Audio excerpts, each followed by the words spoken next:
నా దేవుడు మిమ్మల్ని మీ కుటుంబాన్ని నిండాలుగా దీవించునుగాక.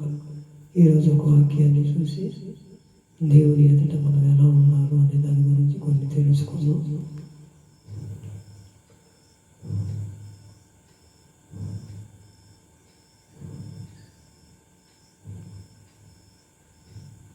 హిజ్కీయేలు గ్రంథము 2వ అధ్యాయం 1వ వచనం నేను చదువుతున్నాను.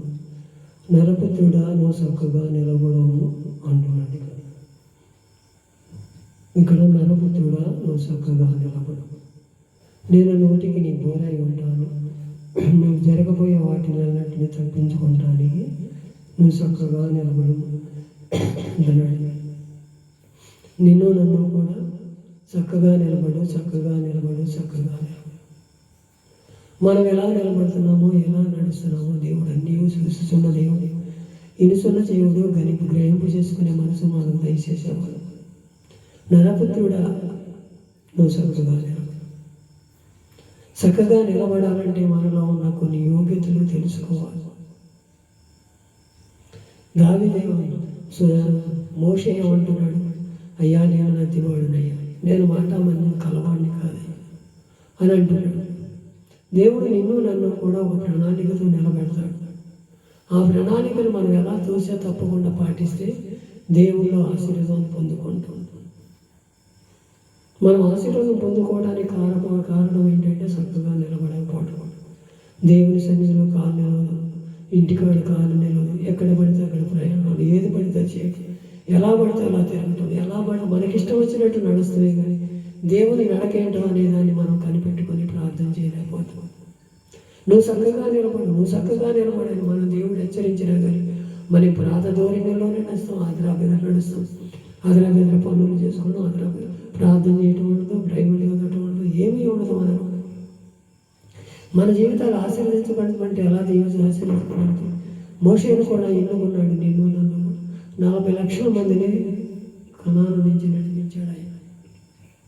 నిన్ను నన్ను కూడా ఒక ప్రణాళికలు చేసుకుని నీ కుటుంబం పట్ల, నా కుటుంబం పట్ల ఒక ప్రణాళిక ఉన్నది. వాళ్ళు నువ్వు చక్కగా నువ్వు నిలబడితే నీతో పాటు నీ వాళ్ళు నిలబడతారు, నువ్వు నిలబడితే నీతో అందరూ నడిచేస్తారు అని దేవుడు హెచ్చరిస్తున్నాడు. మనం నిలబడలేకపోతున్నాం. మేము ఒక్కసారి మన హృదయాన్ని తగ్గుతాం. ఇక్కడేమంటున్నాడు? లోకా సువార్తమానం 21వ అధ్యాయం 36లో కూడా, కాబట్టి మీరు జరగబోయే వాటిని ఎలా తప్పించుకొని మనిషి కుమారుని ఎదుట నిలబడుటకు శక్తి గలవారన్నట్టు ఎల్లప్పుడూ ప్రార్థన చేసి మెలకువగా ఉండుడని చెప్పాను. మనిషి కుమారుని ఎదుట మనం చక్కగా నిలబడితే కదా మనం ఎంతవరకు అదరాబెదర ఆమె అంతే. దేవా, నేను ఈ పని మీద వెళ్తున్నా, నా పని అయిపోవాలి, నువ్వు అక్కడ నాకన్నా ముందుండు, నేను వెళ్తున్నా అని ఆజ్ఞ చేసి వెళ్ళిపోతాం. మనం దాని గురించి విచారణ చేయాలి. మనలో ఉన్న అహంకారం అది, ఆ అహంకారాన్ని తగ్గించుకోవాలి. దావీదు మహారాజు లాంటి వాడు, అయ్యా నీ సన్నిధిలోంచి నన్ను తోసివేయబోయి నిత్యం నీ సన్నిధిలో నేను పచ్చని ఓలి వల్ల వాక్కోవాలి ఉంటాను. అయ్యా, నా కుటుంబం నిత్యం ఆశీర్వదించబడాలని ప్రార్థన చేస్తాను. మనం అలా చేయం ప్రార్థన. నీకన్నా నేను ముందు వెళ్ళిపోతాను, నువ్వు నాకన్నా ముందలతో ఆయనకి ఆర్డర్. అది ఎంతవరకు సభలో ఒక్కసారి మన హృదయాన్ని పరిశోధించుకోవాలి. ఎల్లప్పుడూ ప్రార్థన చేయి, మెలుకోవడం అంటాడు. శిష్యులు కూడా అదే పరిస్థితి. ఆయన 33 సంవత్సరాలు తిరిగారు, తిన్నారు. ఆయన చేసిన ఆశ్చర్య కార్యాలన్నీ చూశారు. ఆయన శిలువేత్తం ఎప్పుడైతే శిలువేత్తం మాట్లాడి ఇల్లు నిలబడుతుంది.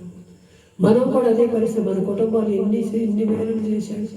నీకు నాకు ఇల్లు కట్టుకోవాలంటే ఇల్లు కట్టుకోను, బండి కొనుక్కోవాలంటే బండి కొనుక్కోను, మన పిల్లలు చదువులు అవసరమైతే ప్రార్థన చేస్తే ప్రార్థన చేసి ఆలోచించండి, సమస్యను సమకూర్చండి. మనకు కావాల్సినవన్నీ సమకూరుస్తున్నా కానీ మనం ఇంకా ఏదో కావాలి, ఇంకా ఏదో పొందుకోవాలి, ఇంకా అన్నీ మనకే కావాలి ఆలోచనలో ఉంటామే కానీ మనం ప్రార్థన చేయండి. అది ఎంతవరకు వీలైన మార్గమో తెలుసుకోవాలి. ఎల్లప్పుడు అన్న శక్తి కలిగినట్టు ప్రార్థన చేయమని, శక్తికి మించిన ప్రార్థన చేయమంటున్నా. నిన్ను నన్ను కూడా శక్తికి మించిన ప్రార్థన చేయమని ఎప్పుడు అంటాడు. నీకు శక్తి కలిగినట్టు ఎల్లప్పుడూ మెలుకోకుండా ప్రార్థన చేయి. నీ జీవితాన్ని గురించి, నీ కుటుంబాన్ని గురించి, నీ పిల్లల గురించి నా కోసం ఏడవండి, మీకోసం, మీ పిల్లల కోసం ఏడవండి అన్నాడే కానీ ఆయన ఎప్పుడూ కూడా నా కోసం చూడండి అన్నా. మనం నీలో ఉంటాను, నీతో ఉంటాను, చక్కగా నిలబడు నరపుత్రుడా అంటే మనం చక్కగా నిలబడుతున్నాం. మన అవిధేయతను బట్టో, మన అహంకారాన్ని బట్టో, మన దేన్ని బట్టో ఒకసారి మన హృదయాలు పరిశోధించుకుందాం. ఈ రాత్రికాల సమయం మీరు జరగబోయే వాటి నుండి నేను తప్పించుకొని చక్కగా నిలబడమంటున్నాడు. అలాంటి స్థితిగతుల్లో ఉందాం.